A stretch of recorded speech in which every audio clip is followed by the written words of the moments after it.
interesting new project coming. We gotta prepare a little bit.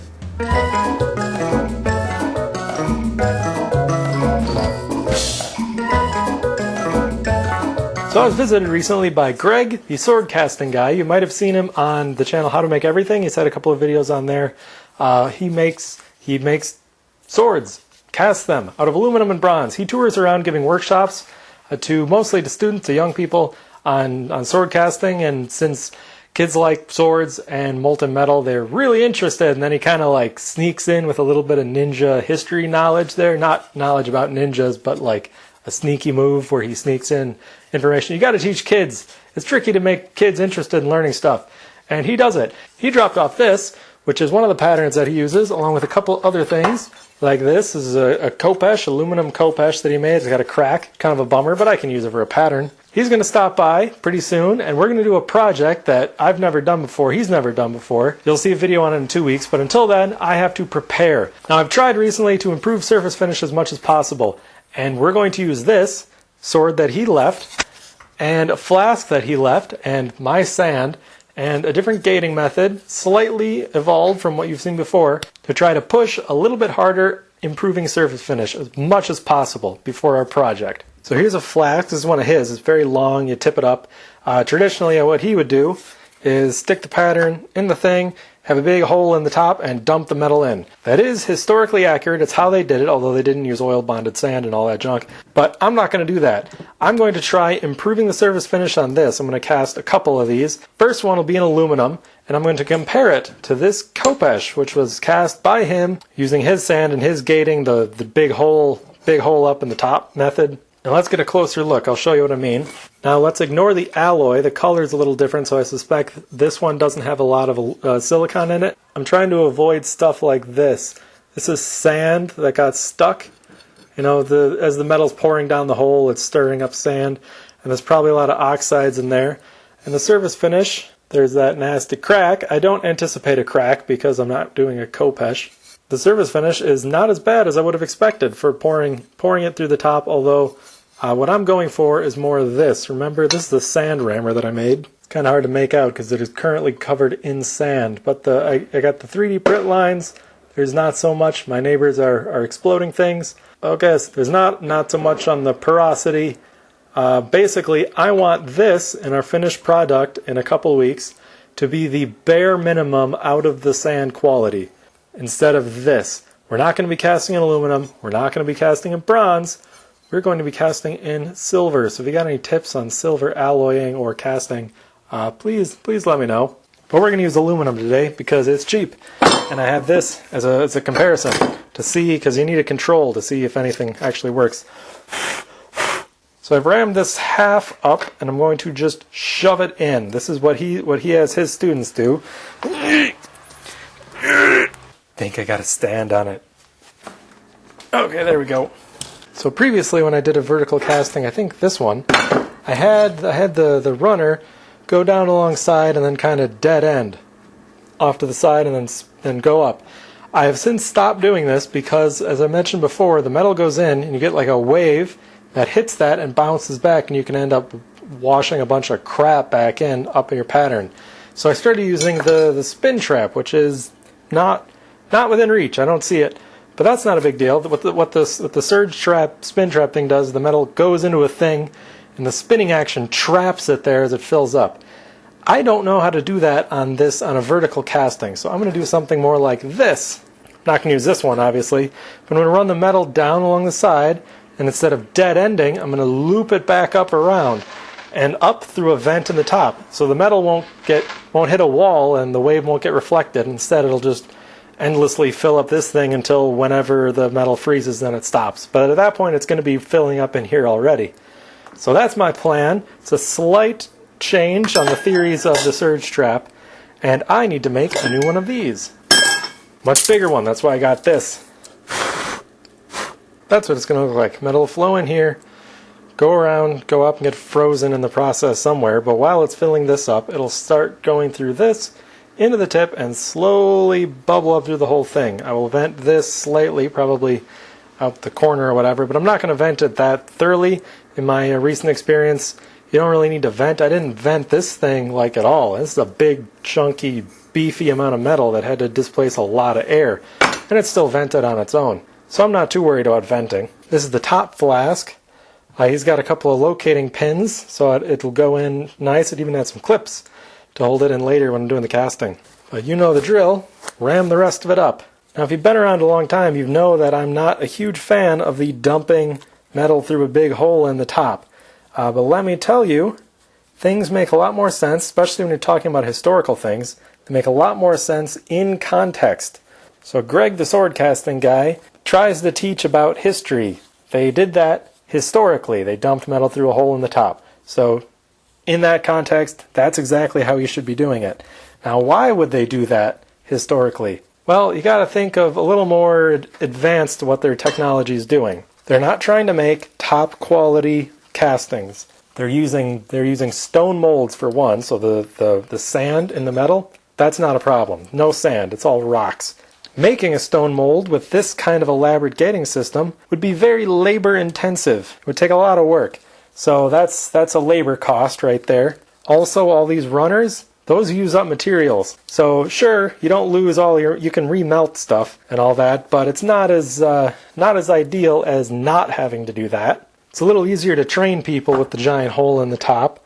And remember, they're not making one. They're making like 10,000 of these things. So the reduced cleanup cost, the reduced labor cost, the fact that they're just making a stick that doesn't have to like push the limit of the material, it just has to stand up to like whacking peasantry or whoever you're trying to oppress.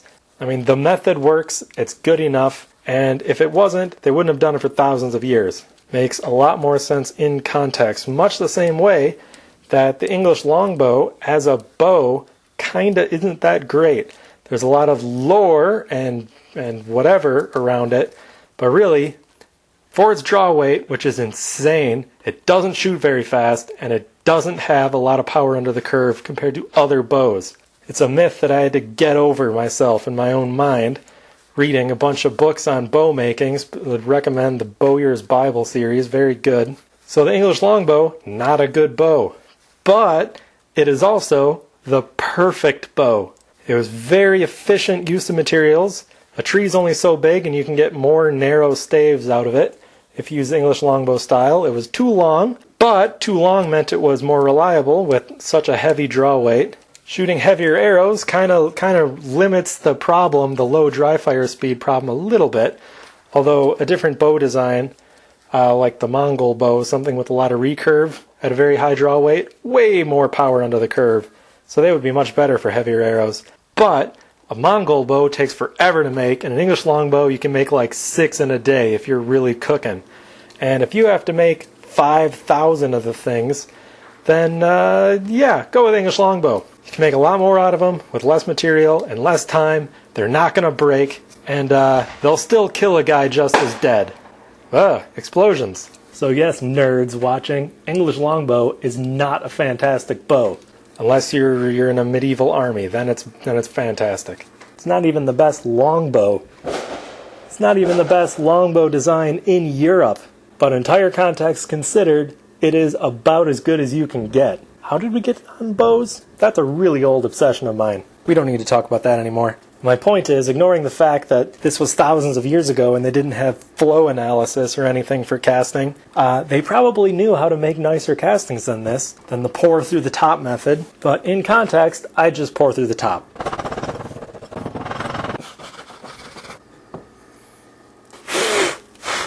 Man, it's nice working with a pattern that isn't difficult to remove from the sand.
And here we go!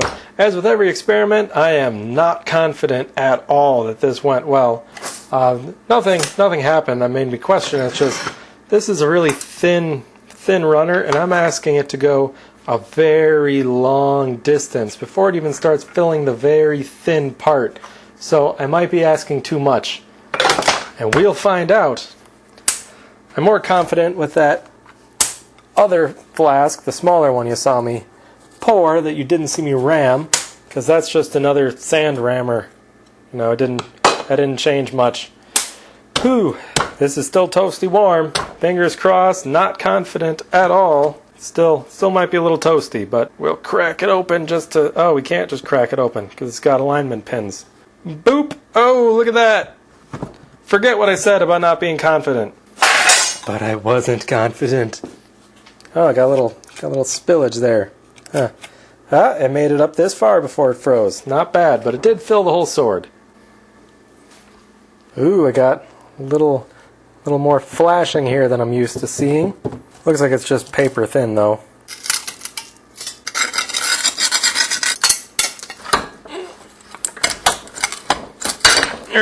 Gotta love the brittleness of aluminum. Cast aluminum. Okay, so how'd I do surface finish wise? Obviously I gotta clean the flashing up, but none of that entrapped sand. And there are certain angles that I think you can maybe see wood grain. Because that pattern I use, it's made out of pine. It should have some visible grain. Yeah, it's looking pretty good. Except for this spot. I kind of banged the flask around a bit, adjusting some sand. Must have got stuck in there. Because they don't look like air pockets and they don't look like shrinkage. I mean, it shouldn't be shrinkage, it's pretty even. So that must have been something I screwed up with the sand. So I gotta be more careful with that. But otherwise, you can't get more fresh out of the sand than this. It's still warm.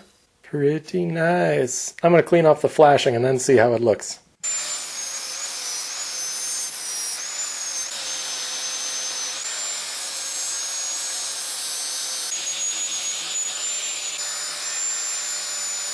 And there we go! Flashing remove. You tell me what you think of the surface finish. Personally, I'm pretty happy with that. Not that, but that, for sure. I think it's up here, like this bit, you can see the wood grain even of the pattern. Cool. I only ground the edges. I didn't do anything on the surface. But I'm pretty happy with that. More wood grain rippling.